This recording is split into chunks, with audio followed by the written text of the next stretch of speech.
Last lecture में मैंने आपको डेटा एंटरिंग के हवाले से बताया था कि अगर आपके पास क्वेश्चनर हो तो आपने उसका डेटा कैसे एंटर करना है एसपीएसएस में। आज थोड़ा सा है कि मैं आपसे डिस्क्रिप्टिव स्टैटिस्टिक्स के हवाले से डिस्कस करूंगा, जिसमें हम measure of central tendency, measure of dispersion, skewness, कुर्टोसिस और इसके अलावा थोड़े से ग्राफ के हवाले से मैं आपसे डिस्कशन करूंगा। तो आपने अगर एसपीएसएस इंस्टॉल कर लिया हुआ है तो आप जिस ड्राइव में इंस्टॉल हुआ है तो आप प्रोग्राम फाइल्स में जाएं। प्रोग्राम फाइल्स में आईबीएम का फोल्डर होगा। वैसे आपने इंस्टॉल कर दिया हुआ है?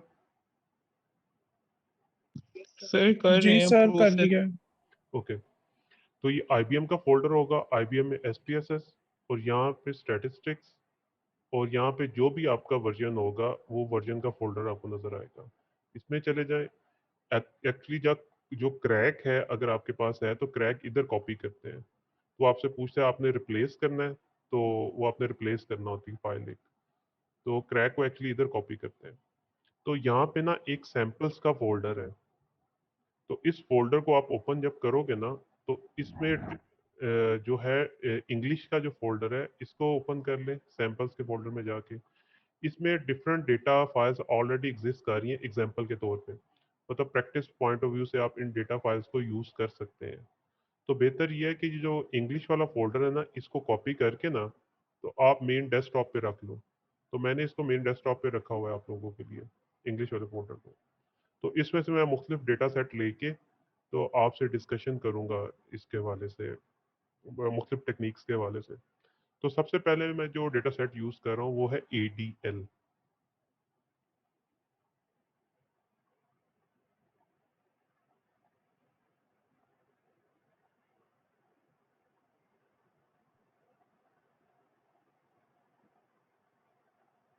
आपको डेटा एंट्रिंग में आप कोई प्रॉब्लम तो नहीं?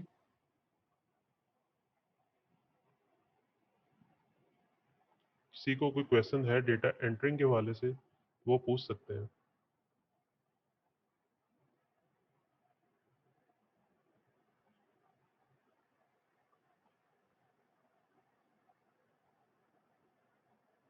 ये आपकी ओपन होगी। तो इसमें जो है सबसे पहला वेरिएबल है आईडी। आईडी का मैंने आई थिंक आपको लास्ट टाइम बताया था कि अगर क्वेश्चन यार आपके हंड्रेड्स में है तो बेहतर ये होता है कि फर्स्ट वेरिएबल आप जो है ना वो आईडी रखो। कि फर्स्ट रो पे जो भी जिस रिस्पोंडेंट का आपने क्वेश्चन फिल किया है उस क्वेश्चन पे भी वन आईडी असाइन कर दो और यहाँ भी वन दे दो। तो इसी तरह इसका फायदा ये होगा अगर कल को कोई मिस्टेक हो गई है या किसी स्पेसिफिक पर्सन का आप वो क्वेश्चन निकालना चाह रहे हो तो आप आईडी से देख लोगे कि वो क्या आईडी उसको असाइन की गई है। तो फॉर एग्जांपल यहाँ पे मैं अगर लिख देता गलती से मुझसे 690 लिखा जाता एंड डेटा एंटरिंग में, तो मुझे अब इसकी एग्जैक्ट एज चाहिए थी। तो मुझे पता चल जाता जिसको मैंने 16 नंबर आईडी ऑन किया हुआ है ना क्वेश्चनियर में, तो वो मैं क्वेश्चनियर ओपन करके तो मैं एग्जैक्ट एज जो सी है उसकी मैं वेरीफाई कर सकता हूँ। अदरवाइज ये प्रॉब्लम होती है कि आप जब क्वेश्चनियर में जो डेटा एंटर कर लेते हो तो अगर कोई मिस्टेक हो गई है तो क्वेश्चनियर ढूंढना मुश्किल हो जाता है आप लोगों के लिए। तो बेहतर है कि फर्स्ट वेरिएबल जो है ना वो आईडी ही रखा करें। तो सेकंड इन्होंने ग्रुप रखा हुआ है। ग्रुप में है केसेस कंट्रोल्स के हवाले से है, ट्रीटमेंट है, कंट्रोल है, फिर जेंडर है, फिर एज है, फिर एलओएस है, फिर डायबिटीज है, हाइपरटेंशन है। अब देखिए ये एक वेरिएबल का नाम इन्होंने शॉर्टकट फॉर्म में रखा हुआ है। तो अब हमें तो नहीं पता कि ये क्या था। जैसे कि मैंने आपको लास्ट टाइम बताया था कि अगर इस तरह की सिचुएशन हो तो कोशिश करनी चाहिए कि वेरिएबल का नेम शॉर्टकट फॉर्म में हो तो आप यहाँ लेबल में उसकी डिस्क्रिप्शन दे दिया करें। तो इन्होंने लेबल में उसकी डिस्क्रिप्शन दी हुई है उस वेरिएबल की। ठीक है। इसी तरह ये पीएसडी है, पीएसडी क्या है हमें तो नहीं ना पता। तो ये है पोस्ट स्ट्रोक डिप्रेशन है, उसकी डिस्क्रिप्शन यहाँ पे इसे दी हुई है लेबल में। इसलिए आपसे कहा था ये लेबल देना जरूरी नहीं होता, लेकिन अगर आप वेरिएबल के नेम शॉर्टकट फॉर्म में लिख रहे हैं जिससे नहीं समझ लगेगी कि कल को आप डेटा सेट ओपन करें या किसी और को डेटा सेट दें तो उसे अगर नहीं समझ लगी तो यहाँ पे लेबल में उसकी डिस्क्रिप्शन दे दिया करें। तो ये है डेटा सेट हमें अवेलेबल है हमारे पास। तो ये एग्जाम्पली डेटा सेट है। ये आप वहाँ से जो मैंने इंग्लिश का फोल्डर कहा था उसमें से आप निकाल सकते हैं। इसमें कुछ क्वांटिटेटिव डेटा है, कुछ जो सा नॉमिनल स्केल पे है, ये सिंबल नॉमिनल स्केल का है, और कुछ इसका जो है वो ऑर्डिनल स्केल पे है। तो सबसे पहले हम इसका जो है क्वांटिटेटिव डेटा जो सा है वो इस वक्त हमारे पास एज अवेलेबल है और एलओएस अवेलेबल है। तो हम एज का लेट्स सपोज हम डिफरेंट किस्म के मेजर्स कैलकुलेट करना चाहते हैं, जैसे मीन मीडियन मोड हो गया, सेंटर टेंडेंसी में स्टैंडर्ड डेविएशन हो गया, वेरिएंस हो गया, रेंज हो गई, मिनिमम मैक्सिमम एज हो गई, तो स्क्यूनेस हो गया, कर्टोसिस हो गया। तो ये चीज़ें जो सी हैं, या कोई क्वार्टाइल्स निकालना है या डिसाइल्स निकालना है या परसेंटाइल्स निकालना है, तो ये चीज़ें जो सी हैं ना, ये एक सिंगल कमांड से आपको सॉफ्टवेयर कैलकुलेट करके दे देगा, जो आपने पहले मैनुअल कैलकुलेट की थी। तो इसको कैसे करेंगे? एनालाइज पे जाओगे आप। एनालाइज में सेकंड ऑप्शन है डिस्क्रिप्टिव स्टैटिस्टिक्स की। डिस्क्रिप्टिव स्टैटिस्टिक्स में सबसे पहले है फ्रीक्वेंसीज। तो आप फ्रीक्वेंसीज को क्लिक करोगे, ये एक बॉक्स ओपन हो जाएगा। तो लेफ्ट साइड पे इसके वो तमाम वेरिएबल्स हैं जो इस डेटा फाइल में अवेलेबल हैं।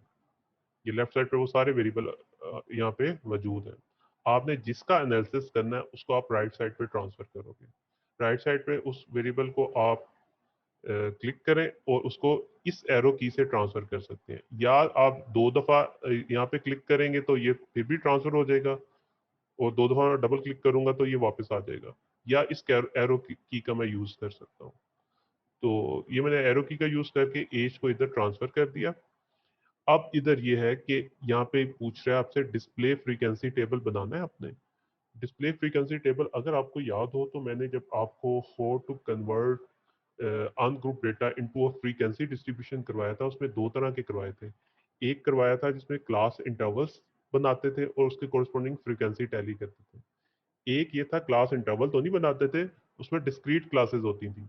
जैसे आपका फैमिली साइज है तो वो 2 3 4 5 उसके कोरिस्पॉन्डिंग टैली कर लेते थे, उनकी फ्रीक्वेंसी काउंट कर लेते थे। यानी क्लास इंटरवल नहीं होता था, एक सिंगल वैल्यू के कोरिस्पॉन्डिंग आप फ्रीक्वेंसी काउंट कर लेते थे।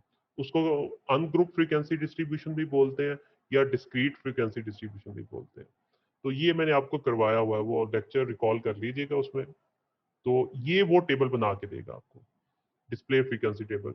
फॉर एग्जांपल इसमें ये बताएगा कि 66 एज के कितने लोग थे, 67 के कितने थे, 68 के कितने थे, उनकी फ्रीक्वेंसी टैली कर देगा ये।